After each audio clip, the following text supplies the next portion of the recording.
Hello friends, నమస్తే. అందరూ ఎలా ఉన్నారండి? బాగున్నారా? ఈరోజు మరొక మంచి వీడియోతో మీ ముందుకు వచ్చేసాను. ఈరోజు మన వీడియో ఒక అద్భుతమైన సుందరమైన వీడియోని షేర్ చేస్తున్నాను. వీడియోని చూసిన ప్రతి ఒక్కరూ మంత్రముగ్ధులు అవ్వవలసిందే.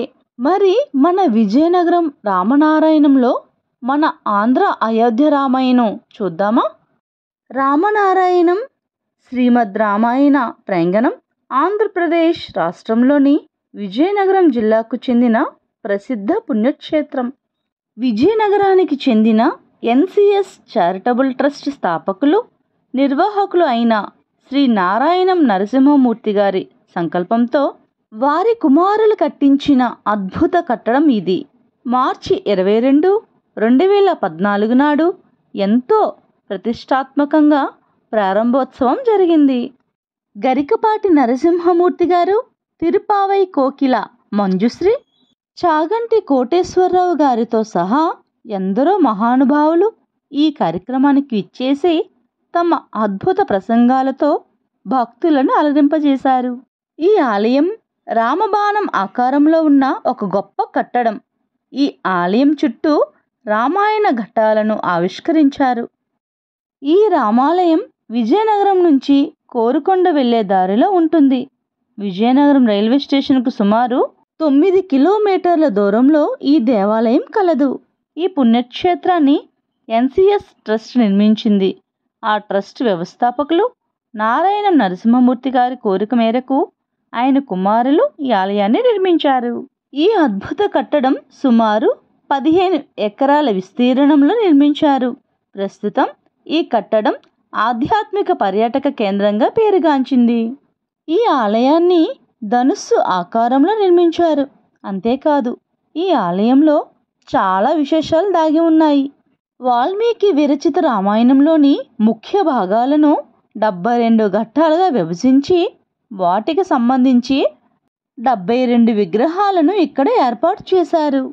సీతా లక్ష్మణ ఆంజనేయ సహిత శ్రీరామ ఆలయం కూడా ఉంది. ధనుస్సు మధ్యలో 60 అడుగుల ఆంజనేయ స్వామి విగ్రహాన్ని నిర్మించారు. ఈ ఆలయపు ధనుస్సు ఆకారం ఎంత విశిష్టమైందో ఆంజనేయ స్వామి విగ్రహం కూడా అంతే ప్రాముఖ్యత సంతరించుకుంది. ఈ ఆలయం 2 అంతస్తులుగా నిర్మితమైంది.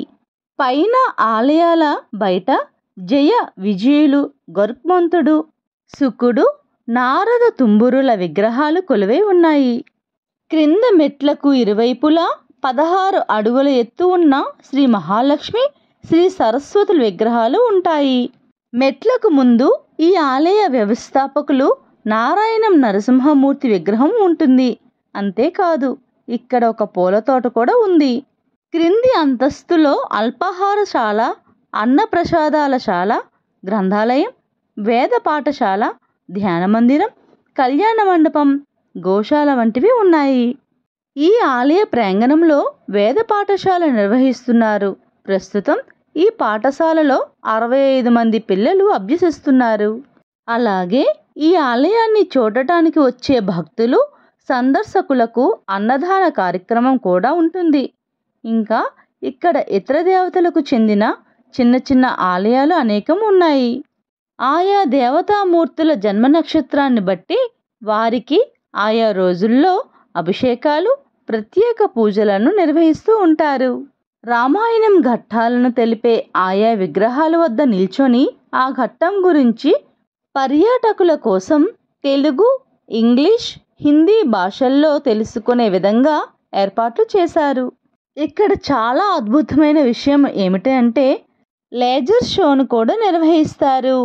ఆంజనేయ స్వామిపై ప్రదర్శించే 3D మ్యాపింగ్ లేజర్ షో చూసేందుకు నిత్యం భారీగా భక్తులు తరలి వస్తారు. ఇక శ్రీరామనవమి వచ్చిందంటే మాత్రం ఇక్కడ భక్తుల రద్దీ మాత్రం విపరీతంగా ఉంటుంది. మరింక ఎందుకు ఆలస్యం ఫ్రెండ్స్, విజయనగరం వచ్చేటప్పుడు రామనారాయణంలోని మన ఆంధ్ర అయోధ్య రామాయణం తప్పనిసరిగా చూసి దర్శించుకోండి. ఫ్రెండ్స్, చాలా మంచి వీడియో అండి. ఎక్కడ వీడియోని స్క్రిప్ట్ చేయకుండా పూర్తిగా చూడటానికి ప్రయత్నించండి. ఫ్రెండ్స్, మన ఛానల్ని మొదటిసారి చూస్తున్నారా? అయితే ప్లీజ్ సబ్స్క్రైబ్ చేసుకోండి. అలానే వీడియోని లైక్ చేయండి. వీడియోని చూసిన ప్రతి ఒక్కరూ లైక్ చేయటం వలన మన ఛానల్కి సపోర్ట్ చేసిన వాళ్ళు అవుతారు. ఫ్రెండ్స్, మరో స్మాల్ రిక్వెస్ట్ అండి. వీడియోని చూసిన తర్వాత మీ ఫ్రెండ్స్కి, మీ రిలేటివ్స్కి, మీకు తెలిసిన ప్రతి ఒక్కరికి వీడియోని షేర్ చేయండి. ఫ్రెండ్స్, మరి ఇంకా ఎందుకు ఆలస్యం, మీరు కూడా నాతో పాటు రామనారాయణంలో ఉన్న ఆ అయోధ్య రామయ్య ఘట్టాలను చూద్దామా?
సర్వ మానవాళికి రక్షకుడు, మనకు కొండంత అండగా నిలిచేవాడు.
ఫ్రెండ్స్, వీడియో ఎలా ఉందండి?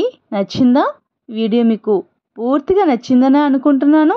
వీడియోని మీరు పూర్తిగా చూసారని అనుకుంటున్నాను. ఈ వీడియో కనుక మీకు నచ్చినట్లయితే లైక్ చేయండి, షేర్ చేయండి, సబ్స్క్రైబ్ చేసుకోండి.